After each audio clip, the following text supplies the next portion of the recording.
오늘은 신약성경 데살로니가 후서,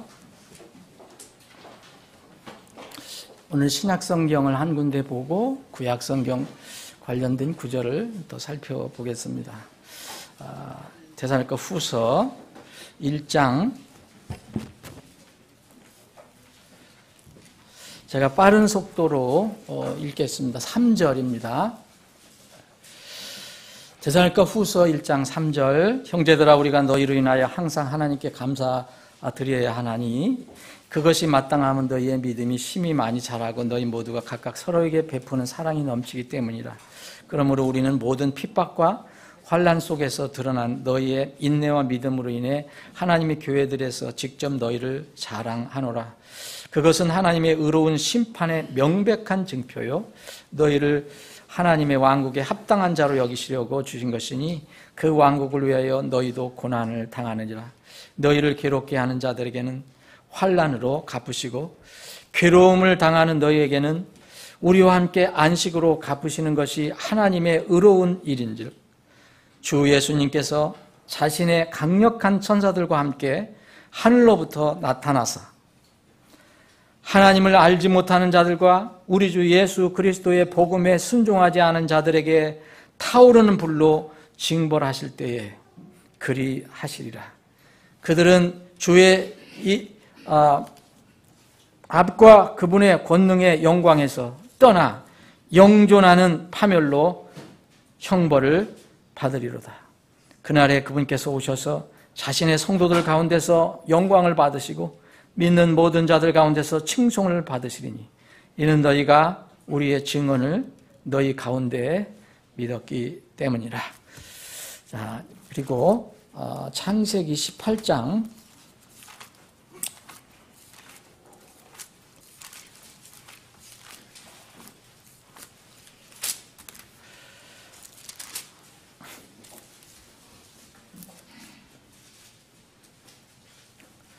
창세기 18장 1절 제가 읽겠습니다. 지금 핸드폰 지금 소리 나는 거 좀 빨리 꺼주시기 바랍니다. 핸드폰 지금 소리 나는 거 빨리 꺼주십시오. 어디서 핸드폰 소리가 나는데 핸드폰 꺼주세요. 자, 1절 제가 읽겠습니다. 주께서 마므레의 평야에서 아브라함에게 나타나시니라. 아버지 하나님, 오늘도 저희들에게 믿음을 주시고 건강 주셔서 하나님의 집에 모여 함께 주님을 예배할 수 있게 하시니 감사합니다. 이 시간에 특별히 저희들에게 생명의 말씀을 주심을 감사합니다. 이 생명의 양식이 우리 마음속에 풍성하게 공급되는 이 시간이 되게 해 주시옵소서. 거룩하신 예수님의 이름으로 기도합나이다. 아멘. 자, 우리가 흔히 이제 하나님을 우리가 이야기할 때 하나님은 사람이 아니시기 때문에 여러 가지 특성 중에서 이제 보이지 않는다고 표현합니다. 보이지 않는 하나님. 그런데 하나님은 다양한 방법으로 이렇게 나타나신다는 것을 우리는 알 수가 있습니다. 이 어떤 구약을 읽어보면 음성으로도 들려주시고 또 자연물을 통해서도 우리에게 그분을 나타내 주십니다. 또 간접적으로도 나타내 주십니다. 대언자, 사사, 무슨 또 천사, 또 하나님께 보내시는 어떤 사자들 이런 것을 통해서 간접적으로 나타나십니다. 오늘 창세기 18장 거기 앞에 절만 제가 읽었는데 이 부분에 주께서 그럴 때 주라고 되어 있는 이 부분은 영어 킹제임스 성경에는 대문자로 되어 있습니다. 로드가. 이것은 이제 여러분들이 옛날에 익숙했던 성경에 여호와 하나님이라는 뜻입니다. 그렇게, 그러니까 여호와 하나님께서 마므레의 평야에서 아브라함에게 나타나셨더라 이 말씀입니다. 그래서 아브라함에게 어떻게 나타나셨는지 우리는 지금 정확히 알 수 없지만 아브라함은 그 하나님 나타나신 것을 보고 거기에 이제 반응을 하게 됐습니다. 특히 이제 성경이 완성이 되기 전까지 이런 모습을 많이 나타나셨어요. 근데 성경이 완성되고 난 뒤에는 사람들에게 하나님의 모습을 이렇게 아브라함에게처럼 나타나신 것처럼 나타나신 기록도 없고 그렇게 얘기한 사람도 없습니다. 뭐 꿈에 봤느니 환상에 봤느니 뭐 음성을 들은 이런 얘기는 있지만 이렇게 구체적으로 이렇게 하나님께서 아브라함에게 나타나셨더라 하는 이런 것들은 나타나지 않습니다. 그런데 아브라함뿐만 아니라 아브라함의 아들 이삭의 야곱 계속해서 하나님께서 나타나시는 게 보입니다. 이삭은 창세기 26장에, 야곱은 창세기 28장에 하나님이 나타나시는 것을 볼 수가 있습니다. 또 이스라엘의 지도자 모세에게도 이 불타는 떨기나무에 이렇게 모세가 나갔을 때 거기에 하나님께서 있다고 말씀하셨습니다. 이런 여러 가지, 그리고 뭐 사무엘이라든지 엘리야, 엘리사, 그리고 또 왕들, 다윗 왕이라든지 솔로몬 왕 직접 나타나셨다고 이렇게 성경은 기록하고 있어요. 그런데 하나님께서 나타나시는 목적이 성경을 잘 읽어보시면 목적이 나와요. 여러분, 누가 이렇게 우리가 누구를 만나러 간다든지 누가 우리를 만나러 온다든지 그럴 때는 어떤 목적도 있지만은 그냥 뜻없이 그냥 친구 만나러 가는 경우도 있습니다. 근데 하나님께서 누구에게 나타나셨다 이렇게 표현됐을 때는 여러분들이 반드시 보면은 하나님의 뜻과 목적을 가지고 나타나신다는 것을 아셔야 합니다. 우리 조선시대에 암행어사 제도가 있었어요. 그렇죠? 암행어사 제도. 암행이라는 것은 몰래 다닌다는 뜻이고, 어사는 이제 그 왕이 특별히 이렇게 임명한 특명을 받은 높은 관리잖아요. 이제 주로 이제 지방에 있는 그 정부 관리들을, 특히 탐관오리들을 찾아서 이렇게 벌 주는 그런 역할을, 요새 같은 비리 감찰제도 같은 그런 제도였는데, 이 암행어사, 그때 당시에 지방 관리들은 암행어사 출도요 하면 정신 나가는 거죠. 이제, 그죠? 암행어사 출도요 하면 자기를 심판하러 오는 걸 이제 알게 된 거죠. 징계하러 오는 겁니다. 암행어사 출도요. 뭐, 사이좋은 친구로 나타나는 게 아니에요. 그래서 그때는 왕이 이렇게 어사들을 몰래 이렇게 파견해서 누구를 징계하거나 누굴 잡아오거나 뭐 이런 일을 하게 했는데, 그래서 우리 옛날에 그 사극에는 이게 암행어사가 참 많이 나왔는데 요새는 모르겠습니다. 어쨌든. 근데 이 하나님께서 나타나실 때는 반드시 목적이 있어요. 그런데 하나님께서 나타나실 때는 분명히 우리가 나눠보면은 두 가지 큰 목적이 있어요. 두 가지 큰 목적. 사람에게 나타나셨다.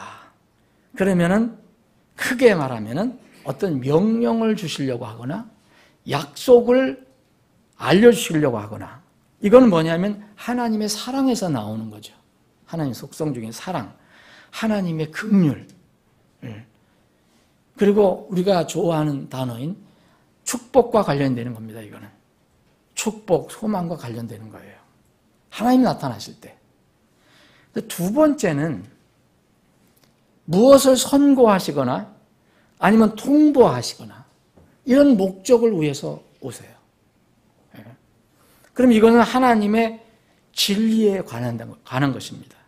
다른 말로 하면 하나님의 공의와 정의에 관련된 거예요. 또 쉽게 얘기하면 하나님께서 무엇을 대가를 치르시기 위해서, 갚아주기 위해서, 응보하시기 위해서 오신 거예요. 그래서 이걸 쉽게 얘기하면 심판입니다. 징벌입니다. 그래서 하나님께서는 나타나신다면, 누구에게 나타나신다면 하나님의 사랑에서 나오는 축복과 소망 관련된 거고요. 또 하나는 하나님의 공의 정의에서 나오는 심판과 징벌과 관련됐다는 겁니다. 여러분 성경에서 이렇게 쭉 이제 창세기부터 읽어보시면 하나님께서 이제 아브라함에게 이렇게 나타나시는 경우가 나와요.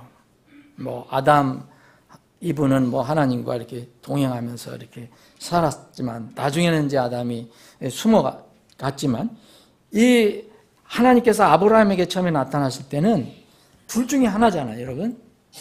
뭐 때문에 나타났냐? 처음에 하나님의 사랑. 하나님께서 뭘 약속해 주시기 위해서. 왜냐하면 가나안 땅을 내 씨에게 주겠다. 이 약속을 하러 나타나셔요. 나타나셔서 그런 이야기를 하십니다. 창세기 12장에 보면. 오늘 여기서 나타나신 것. 여기 나타나셨잖아요. 여호와 하나님께서 마므리의 평야에서 아브라함이 있었는데 그 아브라함이 그때 있을 때에 여호와 하나님께서 나타나셨어요. 그때는 여름이었는 것 같아요. 날이 더울 때라고 그랬어요. 장막에 앉아 있다가 눈 들고 보니까 어떤 세 남자가 다가오는 거예요. 세 남자가. 여기 2절에 보면 18장 2절에 세 남자가 다가오는 거예요. 근데 벌써 아브라함은 이 믿음이 있었던 사람이기 때문에 벌써 바로 즉시 눈치를 챈 거죠.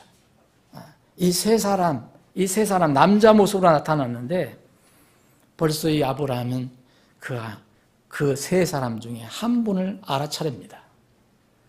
그분이 바로 우리가 성육신 하시기 전에 우리가 주님이라고 볼 수가 있습니다. 그래서 여러분 이거 쭉 읽어보시면 하나님과 대화를 나눠요.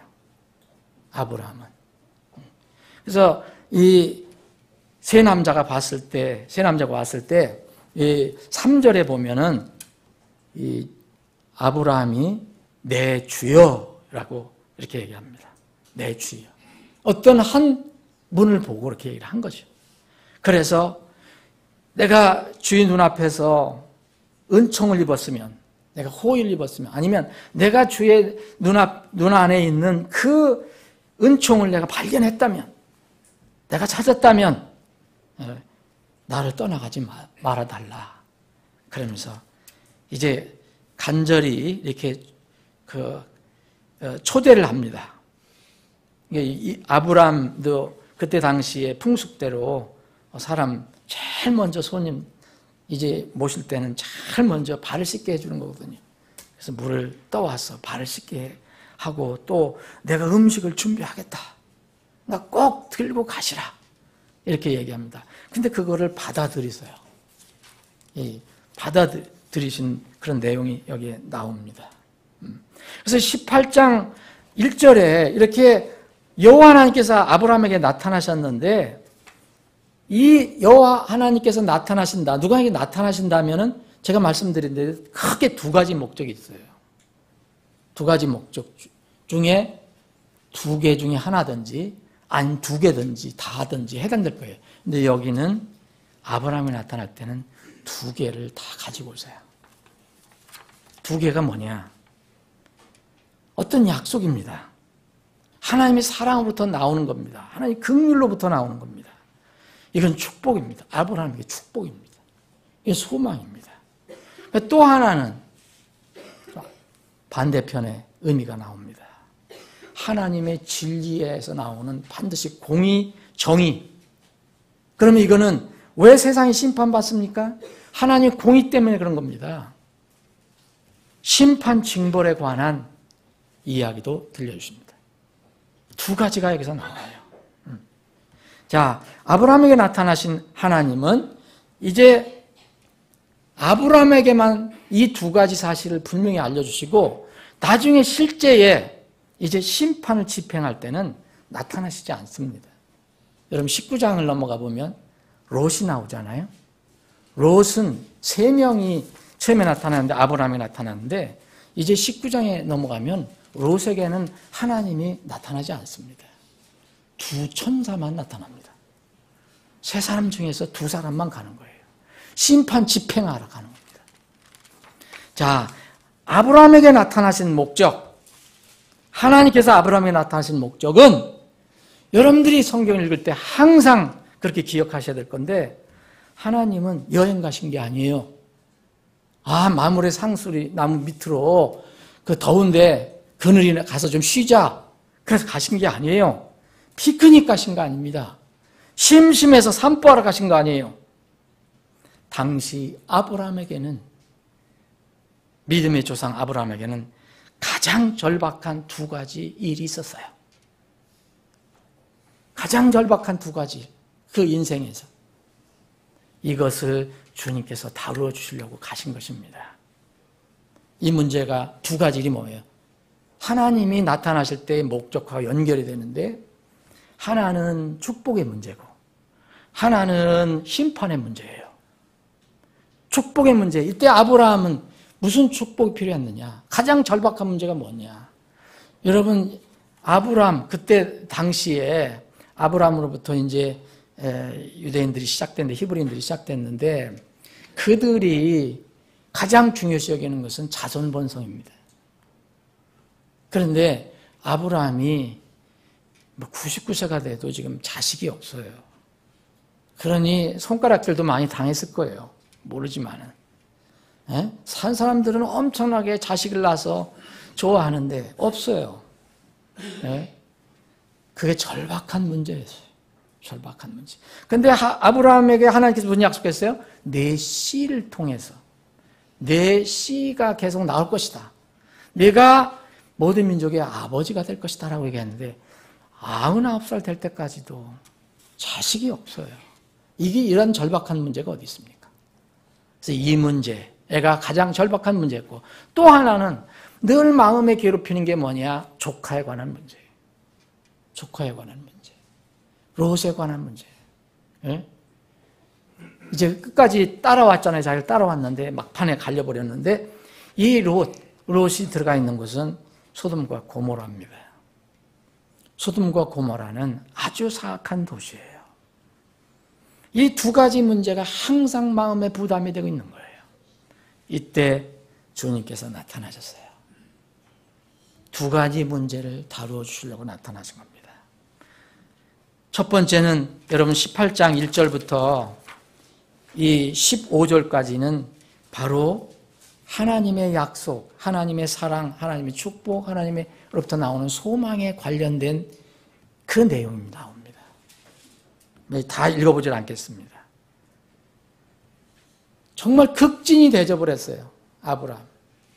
이 세 남자, 여기 남자 중에 하나는 이제 주님이 포함되어 있죠. 축복에 관한 이야기가 15절까지 나옵니다. 그래서 그때 당시 가장 그에게 필요했던 건 뭐냐? 자식을 갖는 거죠. 아내가 임신을 하는 거죠. 그것을 하나님께서 약속해 주십니다. 어떻게 약속해 주셨어요? 10절에 보면 그분께서 이르시되 생명의 때를 따라 내가 확실히 내게 돌아오리니 보라 네 안에 사라에게 한 아들이 있으리라.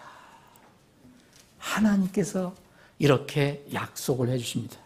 이런 소망이 어디 있습니까? 이런 축복이 어디 있습니까? 아브라함 그때 당시에 이 하나님으로부터 사랑이 나오는 이 정말 거의 요새 말로 하면은 거의 마른 사람인데, 예? 연로한 노인, 이 노인을 통해서 정말 귀한 아들이 나온다는 것, 하나님의 사랑입니다. 그런 뒤에 이제 또 이게 쭉 읽어보시면 하나님께서 이렇게 얘기하세요. 이 세 남자가 이 말하고 나서 저쪽을 바라보는 거예요. 어딜 바라보냐? 아브라함에게 얘기하고 나서 바로 자기 조카 롯이 있는 소돔을 바라보는 거예요. 소돔을 바라보면서 이제 그것으로 가려고 하니까 아브라함이 그들을 배웅합니다. 배웅을 하는데 그때 아브라함에게 나타난 하나님께서 17절에 보면 이런 말씀하세요. 내가 행하는 그 일을 아브라함에게 숨기리요. 자, 아브라함 마음속에 가지고 있는 두 가지 큰 절대적인 그런 어려운 문제가 있었는데, 하나는 자식을 낳는 문제. 이건 하나님의 축복이에요. 두 번째는 조카에 관련된 문제인데 그 소돔과 고모라에 관한 게 늘 마음이 어려워요. 왜냐하면 너무 사악해요. 하나님은 대적하는 장소예요. 창조 질서를 완전히 무너뜨리는 장소. 그런데 거기에 대한 부담이 있었는데 하나님께서 이 문제를 꺼내놓으십니다. 자, 아브라함은 분명히 다시 약속하시면서 분명히 크고 강력한 민족이 되고 땅의 모든 민족들이 그 안에서 복을 받으리니 이는 내가 그를 알기 때문이라. 그가 자기 자녀들과 자기 뒤에 있을 자기 집안 사람들에게 명령할 터인즉 그들이 주의 길을 지켜 정의와 공의를 행하리니 이로써 주가 아브라함에 관하여 말한 것을 그에게 이루리라. 내가 너에게 약속한 것 다 이루어질 것이다. 네 후손들이 정의와 공의를 실행할 것이다 하면서 20절에 보면 주께서 또 이르시되 소돔과 고모라에 대한 부르짖음이 크고 그들의 죄가 심히 중함으로. 내가 아브라함에게 숨길 수 있겠느냐? 그냥 떠나갈 수도 있었겠지만 이 대접받고 잘 대접을 받고 떠나갈 수도 있었지만 아브라함에게 내가 숨기겠느냐? 그래서 아브라함에게 그것을 밝혀주십니다. 벌써 이때 딱 소돔과 고모라 이 얘기를 하니까 아브라함은 벌써 눈치챘어요. 아, 하나님께서 오신 것은, 이 천사들과 함께 오신 것은 이게 심판을 위해서 오셨구나 라는 것을 금방 알게 된 거예요. 그래서 이 남자들이, 그 남자들이 얼굴 돌려서 소돔을 향해서 갔습니다. 그런데 아브라함은 여전히 그 하나님 앞에 서 있는 거예요. 하나님 가시지 않는 거예요. 두 분 사이에 이제 인터뷰가 일어났습니다. 아브라함이 먼저 인터뷰를 겁니다. 하나님께. 아브라함이 가까이 나와 이르되 주께서 의로운 자들을 사악한 자들과 함께 멸하라 하시나이까. 저기 분명히 내 조카도 있고 조카는 그래도 구원받은 의인인데 저 비록 육신적으로 살아서 저희가 살고 있지만 그 자식들도 있고 그래서 의로운 사람들이 있을 것이다. 그런데 하나님이 분명히 심판하러 오신 것 같은데 이거를 막아야 되겠다. 그래서 하나님께 인터뷰를 하는 겁니다. 의로운 자들을 소돔과 고모라에 있는 그 사악한 자들과 함께 멸하시려고 하십니까? 그랬더니 하나님께서 벌써 그걸 다 알아차리고 아브라함이 묻는 것입니다. 그랬더니 하나님이 그 도시 안에 이제 조건을 겁니다. 아브라함이 최소한 50명은 있을 거야. 50명 의로운 자가 있을지라도 주께서 그것을 멸하십니까? 예? 그러면은 의로운 자를 주님께서 멸하신 그 의로운 것이 아니지 않습니까? 그래서 막 항의 비슷하게 막 하나님께 얘기합니다. 24절, 25절. 온 땅의 심판자께서 의롭게 행하시 하지 않습니까? 막 그랬더니 야, 내가 소돔에서 50명 의로운 사람 50명 발견하면 내가 거기 심판 안 해. 몸이 달았습니다. 아브라함은 또 계속해서 이야기합니다. 예? 10명이 없는가 보다. 그러니까 이거 오셔서 지금 심판하시려고 하지. 다시 5명이 부족하면은 또 그래도 심판하실 거냐. 45명 내려갑니다. 40명 내려갑니다. 계속 하나님 심판하지 않겠다. 의인이 있으면 30명까지 내려갑니다. 20명까지 내려갑니다.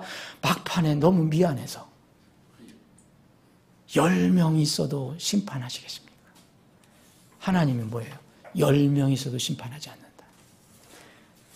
이제 아브라함은 자신이 없었던 것 같아요. 더 이상 말씀드리기가 죄송했던 것 같아요. 10명 있어도 내가 멸하지 않겠다.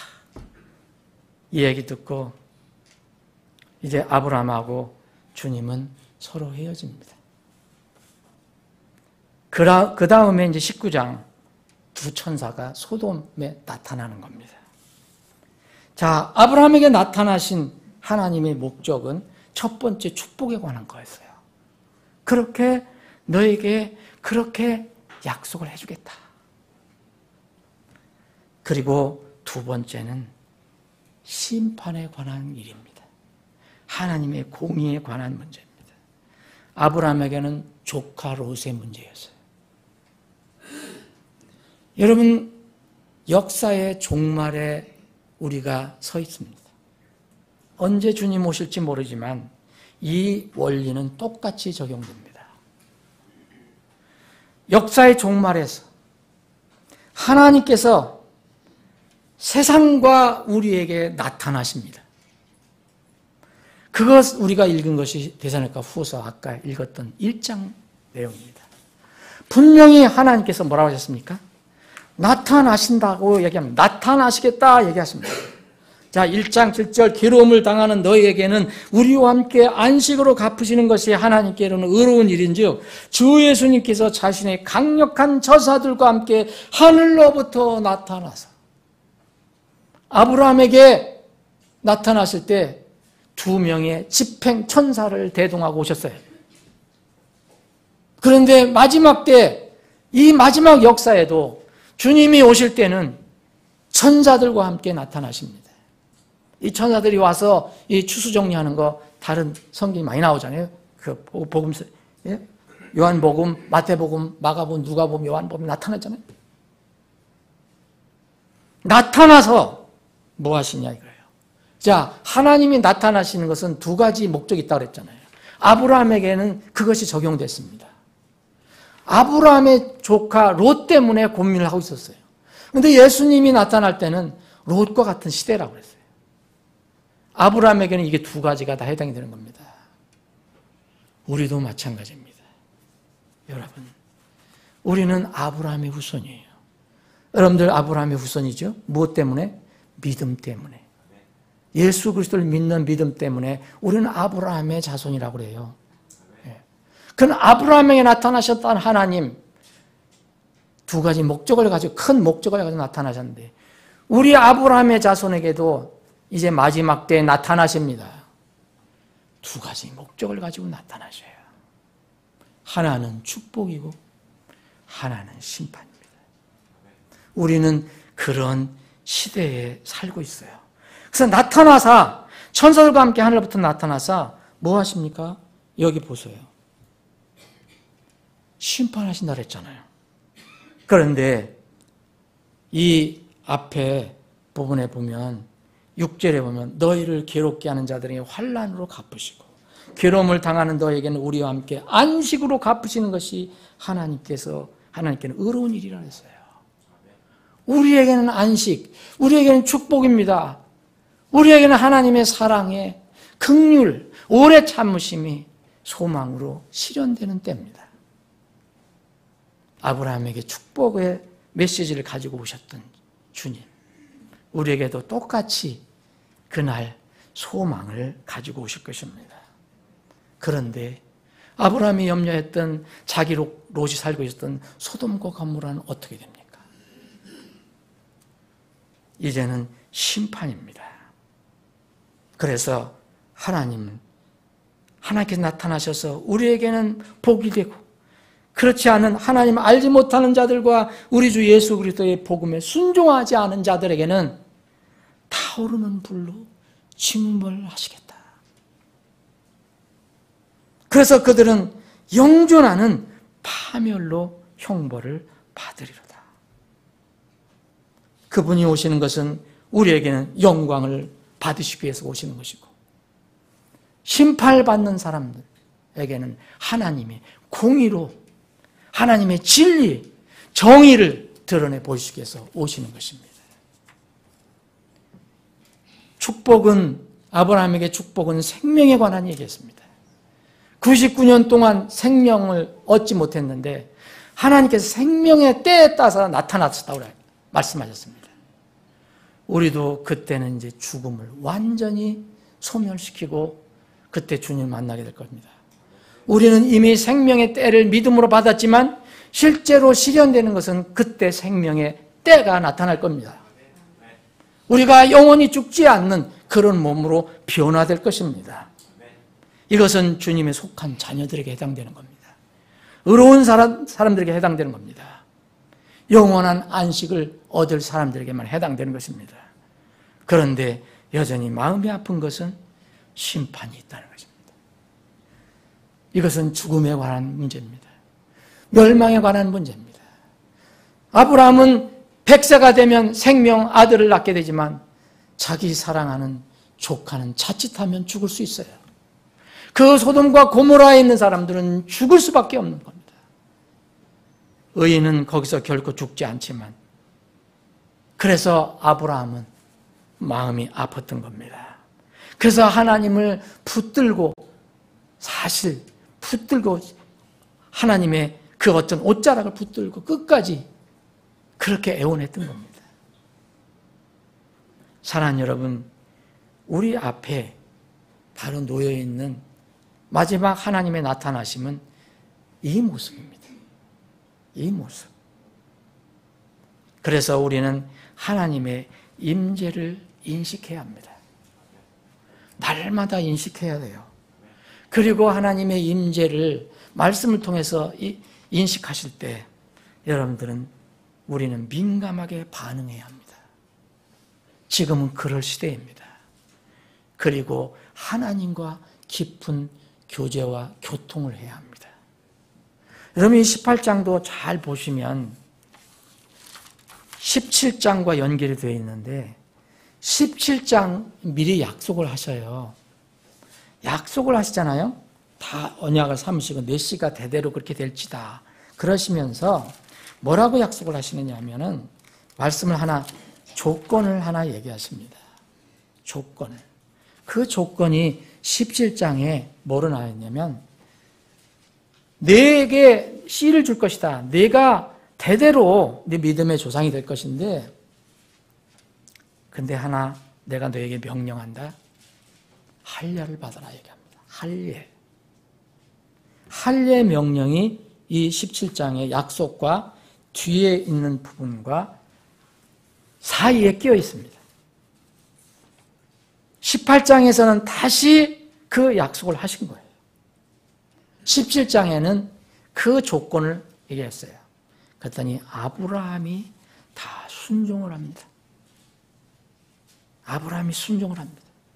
뒤에 17장 뒤에 보십시오. 이삭이란 이름까지도 알려주시는데, 이삭 그러면서 그 약속을 하시고 난 뒤에 이 명령을 얘기합니다.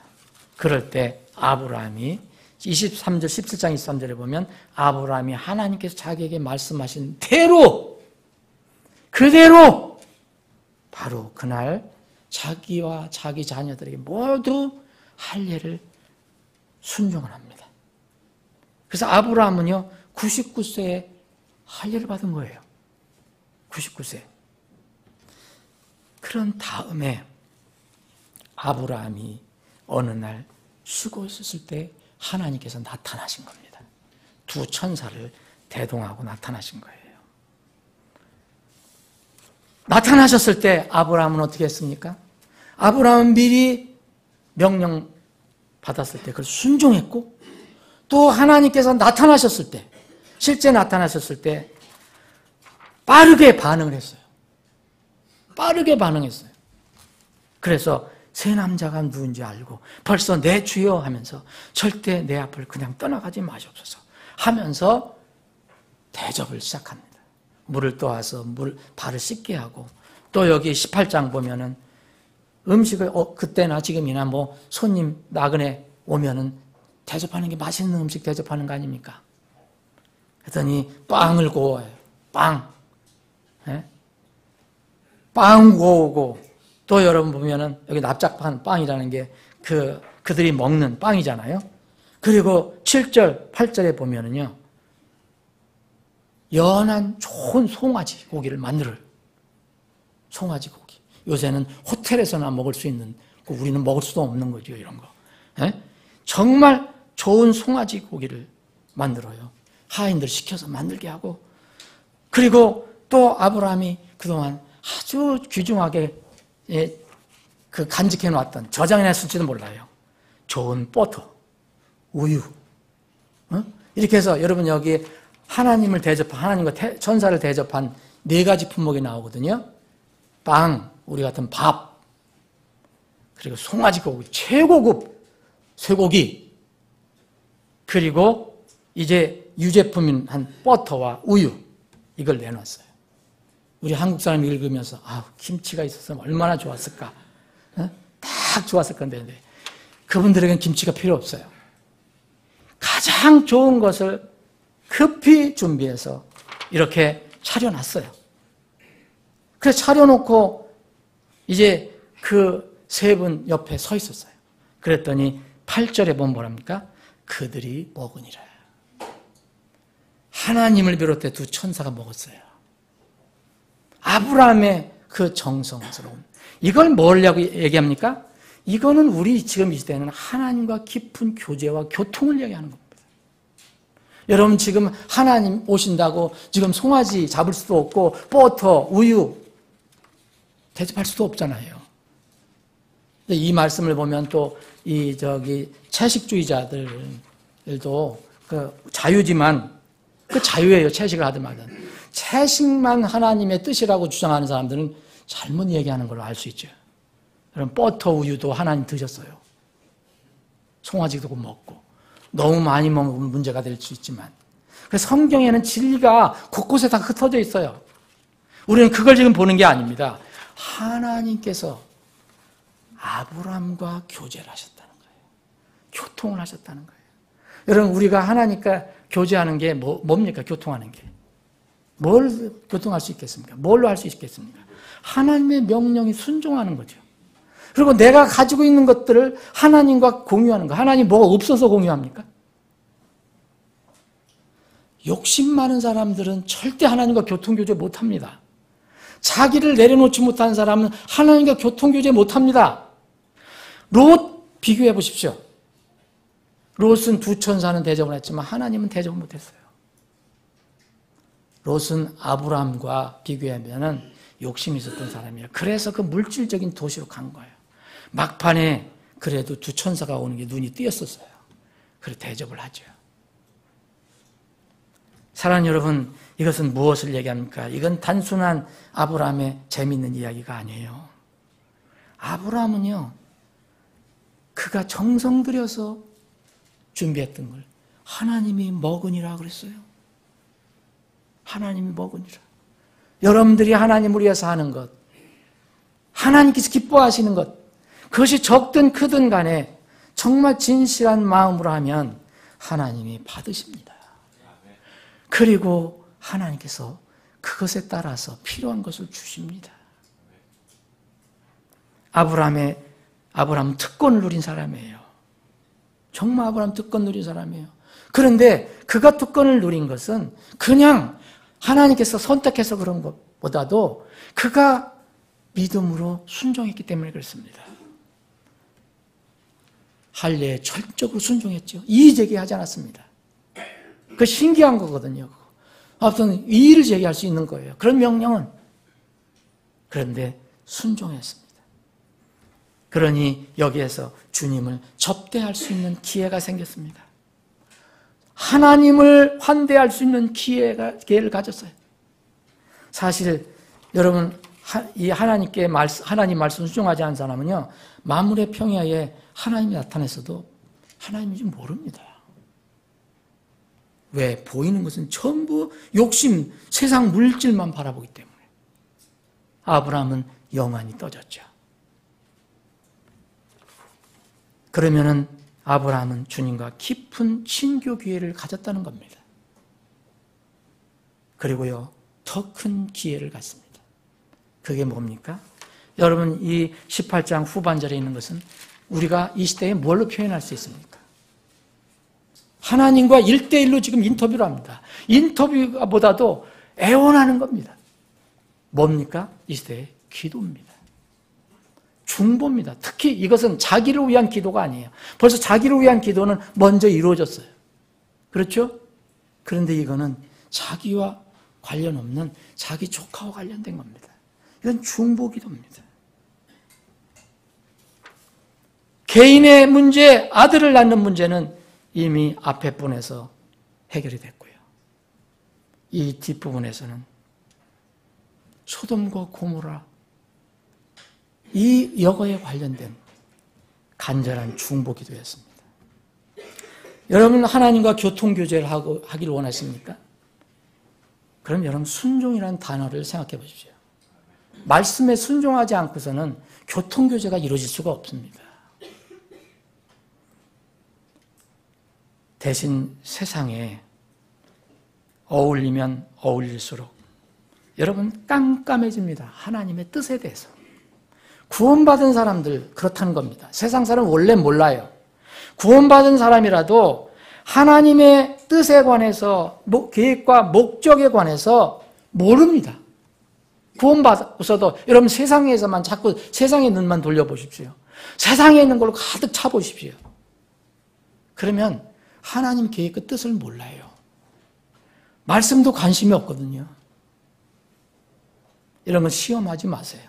여러분 하나님께 가까이 가고 하나님과 동행할 때 하나님께 순종할 때 눈이 열려져서 하나님의 뜻과 목적을 알게 됩니다. 여러분 세상 사람들은 요새는 하도 저도 텔레비를 치운 지가 몇 년 됐고 들어보면 속상하고 엉터리 얘기가 많이 나오고 그러니까 보질 않아요. 근데 너무 궁금하니까 요새는 제가 이제 그 스마트폰 인터넷을 통해서 노트북을 통해서 보는데 그러니까 하도 그 신문들이 그 방송들이 엉터리 얘기를 하니까 너무 일방적으로 얘기를 하니까 정말 답답해. 저는 북한 동포들 생각만 하면 지금 속이 참 화도 나고 여러분 자기들이 원해서 보냈다? 두 사람 벌써 죽었답니다. 그러니 이런 짓들을 하니까 그래서는 안 봐요. 그런데 유튜브를 가끔가다 봅니다. 여러분 그 유튜브를 보거나 여러분 신문을 보거나 TV를 보거나 세상이 돌아가는 것은 혹시 알 수 있을 줄 몰라요. 거길 보면 TV나 방송 이런 데 보면 평론가들이라는 사람들이 수없이 많이 나오잖아요. 시간마다 나도 평론가, 너도 평론가야. 다 평론가야. 그런데 그들을 통해서는 세상에 돌아가는 걸 조금 알 수 있지만 여러분 그 사람들에게 하나님 말씀을 한번 물어보십시오. 그 사람들에게 앞으로 이 세상이 어떻게 될 것이고 하나님께서 앞으로 이 세상을 어떻게 다스릴 것인가 물어보십시오. 깜깜합니다. 여러분들이 구원받은 성도가 만약 그렇다면 여러분들 똑같은 거예요. 여러분들 눈은 깜깜한 거예요. 구원받아서도 깜깜합니다. 하나님이 앞으로 어떻게 하실 건가. 전부 물질만 보이고 세상만 보여요. 여러분 TV, 유튜브에 물어볼 필요 없어요. 그거. 세상 평론가들한테 물어볼 필요 없습니다. 하나님의 말씀에 물어보세요.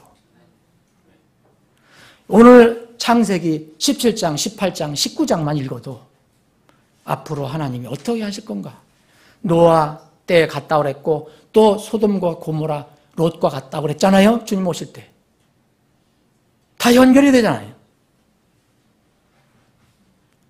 만일 성도가 소돔과 고모라의 현재 상태와 미래의 모습이 어떨까에 대한 정보를 얻기 위해서 그곳을 직접 방문하거나 여러분 세상 사람들에게 물어보았다면 혹은 당대 최고의 석학이나 지도자들이나 작가에게 물어봤다면 여러분들이 물어봤다면 뭘 기대하겠습니까? 그들이 여러분들에게 좋은 얘기를 많이 할 겁니다. 인생을 이렇게 살고 사고 팔고 먹고 마시고 짓고 또 부수고 이런 얘기는 하고 해줄 수 있을 거예요. 시집가고 장가가고 그거 외에는 할 수가 없어요. 하나님의 계획에는 무지입니다. 소돔과 고모라의 미래의 운명을 알 수 있는 것이 소돔과 고모라에서 아는 게 아닙니다. 거기 아무리 들어가 봐도 몰라요. 그 사람들은 내일 멸망하는데도 까맣게 모르고 있어요. 누구한테 가야 됩니까? 하나님 임재 앞에 서야지 비로소 눈이 떠지는 겁니다. 소돔과 고모라에 가서 그 소돔과 고모라의 운명을 아는 게 아니라 하나님의 앞에 섰을 때 소돔과 고모라의 운명을 아는 거예요. 여러분들의 운명, 여러분들의 삶, 그거 세상 사람들, 좋은 사람들, 지식인들, 심지어 점쟁이들까지 여러분들 운명을 하더라도 알 수 없는 거예요. 그들은 그거 다 거짓말이에요. 여러분들의 운명은 하나님 앞에 섰을 때 압니다. 여러분 하나님과 깊은 교제 교통한 후에는 여러분 자신의 문제를 다 주님께 맡기세요. 하나님께서는 이미 하나님의 자녀된 아브라함의 섬김을 받으셨다고 그랬어요. 먹었다 그랬잖아요. 먹으니라 하나님 먹으니라. 그 다음에 아브라함과 함께 깊은 교통을 하셨습니다. 필요한 것을 주셔요. 생명의 문제도 해결해 주셨고 이제 정의의 공의의 문제도 해결해 줬어요. 하나님께서 의인 아브라함에게 주님의 공의의 계획을 숨기지 않으셨다고 그랬어요. 이거 굉장히 중요한 말씀입니다. 주께서 이르시되 하나님께서 이르시되 내가 행하는 그 일을 아브라함에게 숨기리요. 하나님께서 말씀하신 겁니다. 여러분 진실로 여러분들 하나님의 자녀로 거듭났습니까? 그리고 여러분들 하나님과 동행하고 교통교제합니까? 여러분들에게 숨기지 않으십니다. 누구를 통해서도 알려주세요. 대언자를 통해서도 알려주시든지 성령을 통해서도 알려주시든지 무엇을 통해서도 알려주십니다. 아브라함에게 내가 행하는 일을 어떻게 아브라함에게 숨기리요? 시편 25편 14절에 이런 말씀이 있습니다. 주의 은밀한 일이 그분을 두려워하는 자들과 함께하니. 두려워하는 자들이 뭡니까? 하나님을 경외하는 자들, 하나님과 동행하는 자들, 그분께서 자신의 언약을 그들에게 보이시려다. 아모스 3장 7절 분명히 주 하나님은 자신의 은밀한 일을 자신의 종 대언자들에게 계시하지 아니하고는 결코 행하지 아니하느니라. 그런데 왜 우리는 자꾸 세상을 바라봅니까? 세상에서 무슨 지혜를 얻습니까? 하나님의 말씀과 친하십시오. 하나님은 우리를 보고 너희들은 내 친구라고 예수님 말씀하시지 않았습니까? 친구라고까지 얘기하셨는데 친구와 정말 친밀하게 사십시오. 말씀을 정리하겠습니다. 우리는 마지막 지금 시대에 살고 있어요. 마지막 끝에 살고 있어요. 주께서 언제 오실지 아무도 모릅니다. 주님께서 오시는 목적은 크게 두 가지예요. 데살로니가 후서 오늘 1장에 있는 말씀입니다. 우리에게는 축복입니다. 지금도 복을 받고 살지만 그때는 모든 것이 성취되는 때입니다. 그런데 정말 마음이 아프게도 거듭나지 못한 사람들에게는 하나님을 알지도 못하고 하나님께 하나님 말씀에 순종하지 않은 사람들에게는 무서운 심판의 시간입니다. 사랑하는 여러분, 우리는 이 두 가지 기쁨과 한쪽 구석의 슬픔을 함께 안고 살아가는 겁니다. 주님이 오실 때까지. 한쪽은 하나님에 대한 찬양과 감사와 예배입니다. 한쪽 늘 죽어있는 혼들, 무지한 혼들, 고집스러운 혼들, 그렇게 얘기해도 머리를 절레절레 흔드는 그런 혼들 위해서는 마음에서 눈물을 흘리는 슬픔의 삶을 삽니다. 우리는 이것을 피할 수가 없습니다. 왜냐하면 하나님께서 그런 계획을 우리에게 알려주셨기 때문입니다. 이 후자는 우리가 전도 선교라고 얘기하는 겁니다. 여러분, 이런 감성, 이런 감정, 이런 하나님의 계획이 없으면 이건 아무리 얘기해봐도 의미가 없습니다. 여러분, 그건 형식일 뿐이에요. 각자 이것을 안고 있어야 돼요.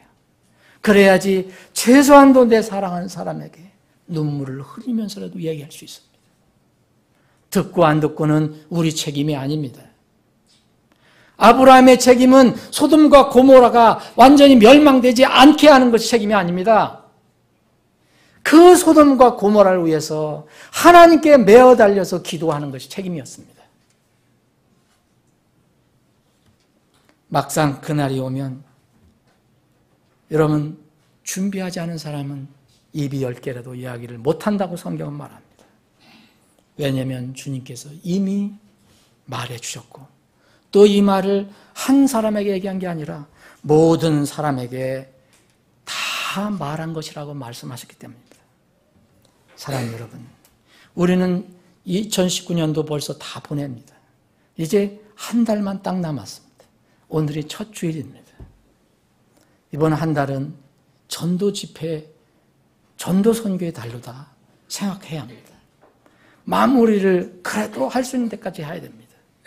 사랑하는 여러분, 여러분과 나는 주님이 오시는 것을, 주님이 나타나시는 것을 지금 준비하고 있는가요? 한번 물어봐야 합니다. 여러분 준비하고 있다면 하나님께서 우리에게 축복을 완성시켜 주시고 우리에게 축복을 주시는 문제는 여러분 받기만 하면 됩니다. 그런데 준비하는 것은 최소한도 이런 준비를 하지 않는 사람들을 일깨우는 일, 이 일을 해야 합니다.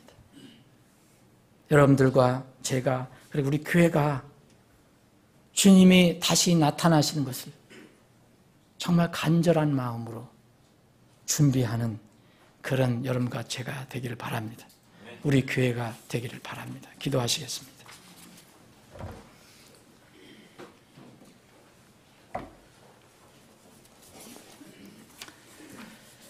사랑하는 여러분, 지금 여러분 짧은 시간이라도 한번 주님과 1대1로 기도를 해보시기 바랍니다. 주님은 하나님은 살아계신 하나님입니다. 아브라함에게 나타나셨던 하나님, 곧 우리에게 나타나실 것입니다. 창자국 그대로 가지시고 못자국 그분 손에 그대로 가지시고 나타나실 것입니다.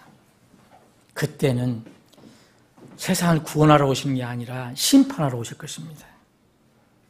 그래서 지금은 우리는 준비를 해야 합니다. 여러분들 가장 사랑하는 사람을 위해서 이 시간 기도하고 또 내가 그들에게 대해서 정말 어떤 태도를 취했는가? 그들이 죽든 살든 관심 없이 지냈는가? 여러분 그런 삶을 사셨다면 이 시간 회개하고 정말 짧은 시간이라도 하나님께 결단하는 시간 되기를 바랍니다.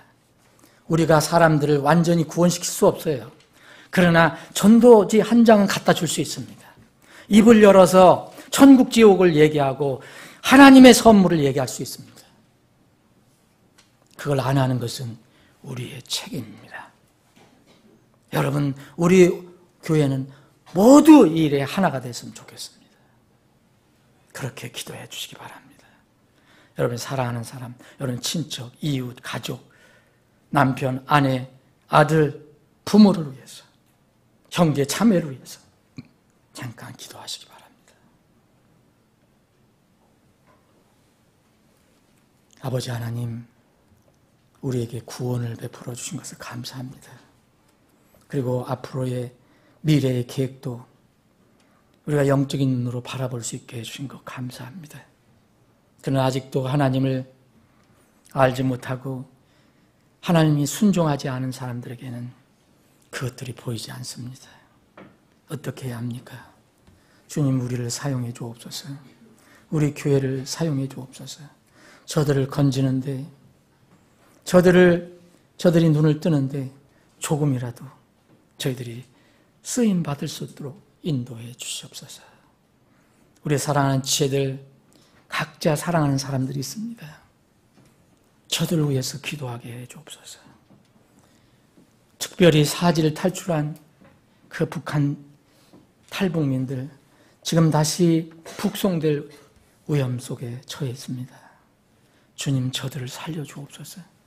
저들이 다시 한번 이제 자유로운 땅에 들어와 복음을 들을 수 있는 기회를 열어 주시옵소서.